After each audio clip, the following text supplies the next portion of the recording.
Muito bem, então continuando, na lição anterior a gente falou da grid, tá ok? Que é essa grid aqui. E a gente terminou a lição com um problema em relação a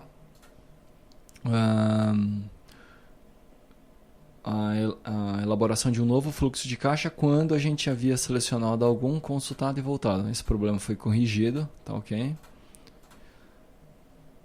E eu já vou mostrar como é que foi. Essa tela da grid, então, nós temos aqui o período de cada fluxo de caixa, a data do fluxo de caixa, né? A data base, a data inicial. Nós temos também o nome do fluxo de caixa e uma descrição. Todos estes elementos são preenchidos aqui na nossa janela de fluxo detalhe. Tá ok? Nós temos então a periodicidade, nós temos aqui a quantidade de períodos, a data e a data base. A data base é a data que as informações serão extraídas para comparação, para efeito de comparação, tá ok? Nós temos o nome do nosso fluxo de caixa e nós temos a descrição, tá ok? Além disso, a gente tem 3 operações básicas, que são a geração de fluxo, o cálculo do valor orçado e o cálculo da taxa, tá ok? Além disso, a gente pode gravar e sai dessa tela, né? Muito bem. Nós temos aqui também a janela de pesquisa, que é a Search Window, onde eu vou pesquisar os fluxos de caixa, os períodos que eu vou utilizar, né? E essa daqui é a janela que eu informei anteriormente, que a gente desenvolveu no curso de Reflection com C#. Tá ok? Muito bem, então essa é a janela de detalhe, a gente vai analisar ela com mais calma agora.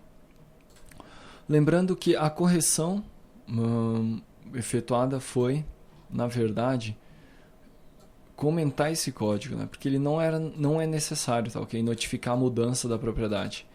Fluxo caixa selected. Não é necessário porque a view para o qual a gente vai ter o binding é instanciada depois. Então ela já vai estar instanciada com os novos valores. Não preciso notificar a mudança deles. Muito bem, dito isto então, nós vamos voltar aqui e analisar então o carrega view fluxo detalhe, que é esta view aqui, né? Que eu já mostrei anteriormente, esse método aqui a gente já viu. Nós vamos ver agora a view propriamente dita, né? E os seus respectivos binding.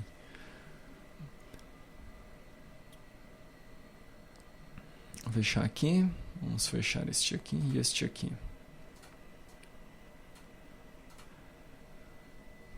Então nós temos a view fluxo detalhe, né? Que é esta view aqui.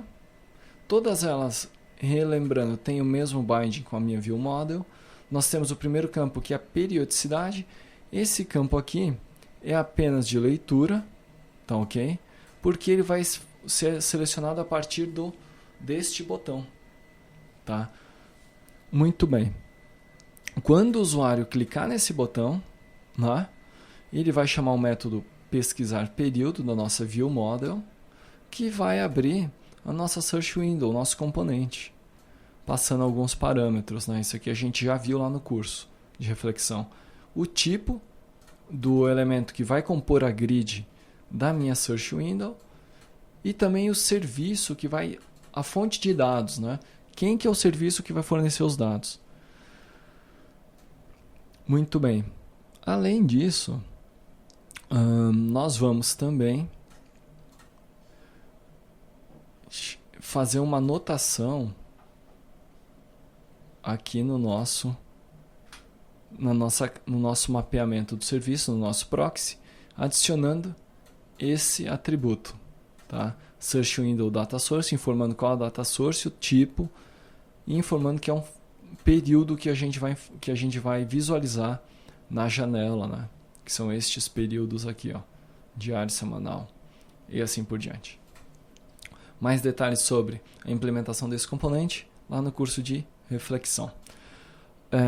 Muito bem, então esse é o método que é chamado, a gente instancia a janela, aguarda o resultado do diálogo. Se for verdadeiro, significa que o usuário selecionou um fluxo de caixa, tá? Um período melhor dizendo. Aí eu atribuo esse período ao minha propriedade fluxo de caixa selected. Não é? De que forma? Aqui está. E notifico aí sim a modificação da propriedade. Então, ok? Se acontecer algum erro, eu jogo a exceção, né? Muito bem. Então, aqui o nosso primeiro elemento. Na sequência, a gente tem campo de texto aqui, né? Que tem um bind com o fluxo de caixa selected, número de períodos. Aqui está, não é o nosso fluxo de caixa selected. Ou seja, agora eu estou trabalhando no elemento, neste elemento aqui. Estou trabalhando esse elemento aqui e vou preencher todo ele para que eu possa gravar no final. Né? Continuando, eu tenho um date picker, que também tem um bind com fluxo de caixa, com a data inicial, propriedade data inicial do meu fluxo de caixa selected. Ok. Tenho um segundo date picker, que é o da database, que também tem um binding com o meu fluxo de caixa selected na propriedade database. E aqui a gente tem um evento, que é o selected date change, que quando o usuário selecionar minha data inicial, automaticamente eu vou atribuir à minha database o período anterior, de um ano anterior. Tá, okay? Isso aqui é só para facilitar o uso do sistema. Né? Então vou mostrar isso aqui rapidamente. Criar um novo. Quando o usuário seleciona uma data, automaticamente ele atribui como período anterior, como database, né? O período exatamente a um ano anterior, um ano atrás. Né? Por quê? Porque o fluxo de caixa aí vai comparar o mesmo período, só que no ano anterior. Continuando, então nós vimos aqui, agora a gente vai para a próxima estrutura, que é o nome. Observe que aqui eu tenho um stack panel, né? Aqui está. Abaixo desse stack panel eu vou ter um outro stack panel. E por aí vai, mais outro aqui embaixo. Aqui no caso, né? Aqui, ó. Então a estrutura foi utilizado stack panels, né? E por volta de tudo, né? Englobando tudo, um doc panel. Continuando então, nós temos aqui o nome e nós temos aqui a caixa de texto, que tem um bind no fluxo de caixa selected com propriedade nome. Tranquilo. Mesma coisa para descrição, tá? Binding, fluxo de caixa selected, descrição. Esse elemento aqui, né? Estes elementos são caixas de texto, né? Muito bem. Logo abaixo, eu vou ter 3 botões dentro também de um painel, de mais um painel, na verdade. Nós vamos ter mais esses 3 botões que eu não vou tratar aqui. Cada um deles a gente vai tratar individualmente o seu processamento na sequência, tá? Então não vou me preocupar em explicar eles agora.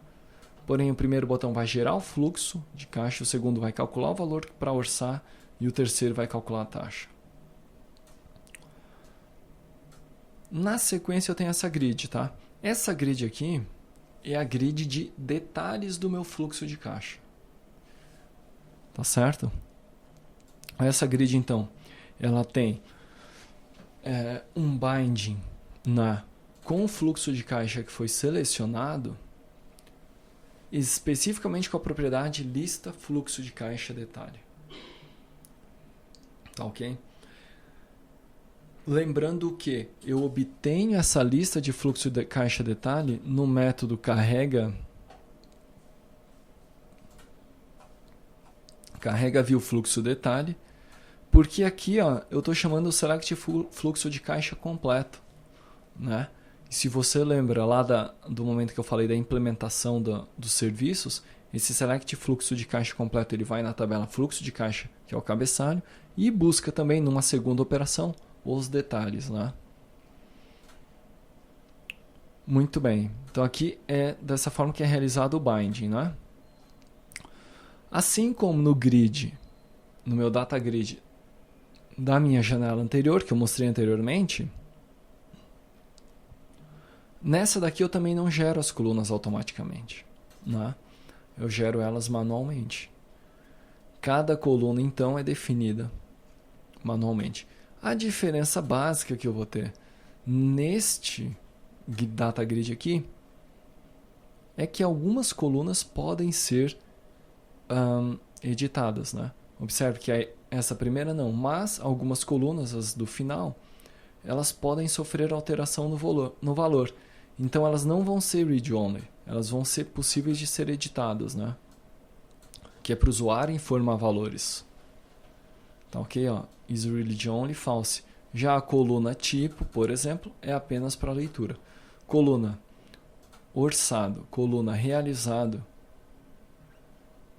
são as duas únicas colunas que são de edição, né? São essas duas colunas aqui centrais. As demais ou são calculadas pelo sistema ou elas são trazidas do serviço do banco de dados, né? Muito bem. Nas colunas de valor, né, eu estou utilizando o meu conversor, que é um formatador de moeda, que é essa classe aqui.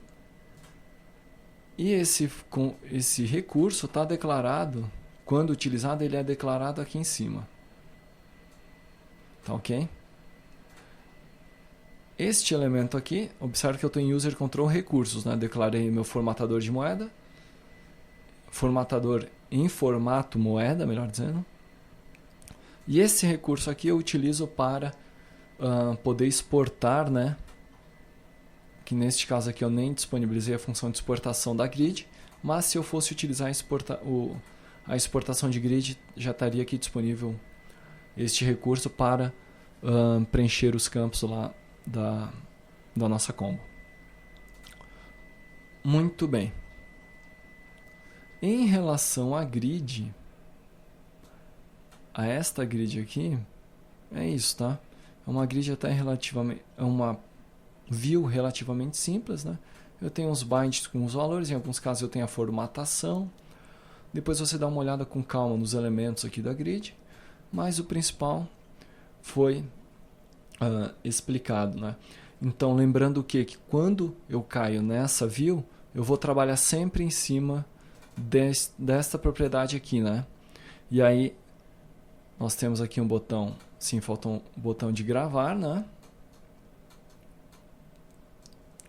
Botão sair, primeiro botão sair, né, que é o mais simples. Ele dispara o evento sair.click que carrega a view fluxo grid, né? Isso aqui a gente já viu. No construtor esse método também é chamado. E ele simplesmente vai instanciar a grid, né? Atribuindo ao fluxo de caixa, vai instanciar a grid e aí vai substituir no Content Presenter e vai exibir a lista de fluxos de caixas que tem gravados na base. O outro botão é o botão gravar, né? Também dispara um evento e o evento que ele dispara é gravar o fluxo de caixa. O método gravar fluxo de caixa vai fazer o quê?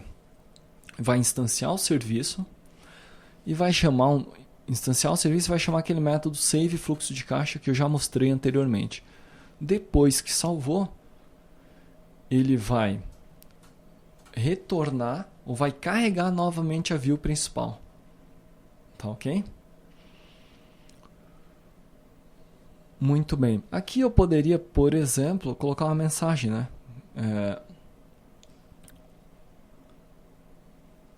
Fluxo de caixa salvo com sucesso em retornar. Mas ele está retornando diretamente para a tela principal, a grid principal do sistema.